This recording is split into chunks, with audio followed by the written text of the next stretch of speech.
It has been 3 years since the war with Talokan, and while the golden city of Berninzana stands taller and more advanced than ever before, the heart of Wakanda beats with an irregular rhythm.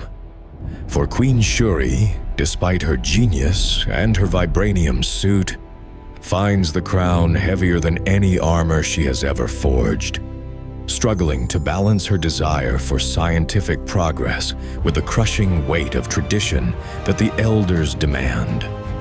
A tension that reaches its breaking point when a series of coordinated invisible cyber attacks disable the border defenses, not from the outside, but from the inside, signaling the return of a ghost from the past.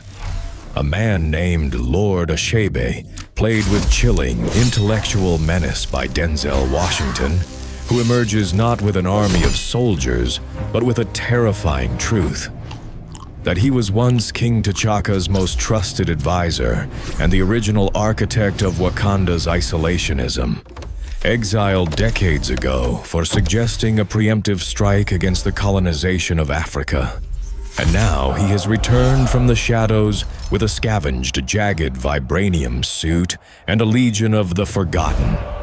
Loyalists who believe that Shuri's globalist policies have weakened their nation, turning the people against their queen by revealing secrets that T'Chaka kept buried, effectively launching a psychological civil war that forces Shuri to flee the throne room as riots erupt in the streets. And it is in this moment of vulnerability that the chaos attracts a vulture, a high-tech American mercenary named Casper Cole, codenamed the Phantom, played by Will Smith, who pilots a stealth jet through the confusion to steal a cache of refined vibranium for a shadow government, leading to a high-octane chase across the neon-lit rooftops of the city, where Shuri, stripped of her royal guards, intercepts him, engaging in a battle of wits and gadgetry, where Cole's street-smart improvisation clashes with Shuri's precision engineering.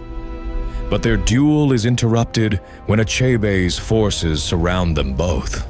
revealing that Achebe hired Cole as a distraction to draw Shuri out, intending to execute her publicly to seal his claim to the throne, forcing the queen and the thief to form an unlikely, bickering alliance to survive the night, fleeing into the deep technological jungles of the Jabari lands where they seek refuge with Baku, leading to a philosophical clash where Cole challenges Shuri's idealism, telling her that a queen without a kingdom is just a girl with a sad story, pushing her to stop mourning her brother and start fighting like a monarch.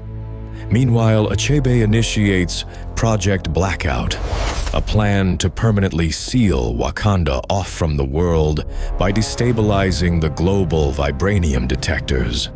A move that would cause a massive geopolitical catastrophe, leading to the final act where Shuri, wearing a new suit forged from raw, unpolished vibranium that glows with angry red energy, leads a counterattack alongside Baku's armies and a reluctant Casper Cole, storming the Great Mound in a torrential downpour, where the final battle is not just physical, but emotional, with Achebe taunting Shuri about her family's failures while slicing through her defenses with dual-energy blades. But Shuri realizes that Achebe represents the fear of the past, while she represents the courage of the future. And instead of killing him, she uses her tech to overload his suit's interface, trapping him within his own armor, a prisoner of his own hatred, ending the civil war not with bloodshed, but with mercy, establishing her finally not as T'Challa's sister, but as the undisputed Black Panther, allowing Cole to leave with a single bead of vibranium as payment for his help. And closing the film with Shuri sitting on the throne, not with the weight of the past, but with the vision of a new dawn.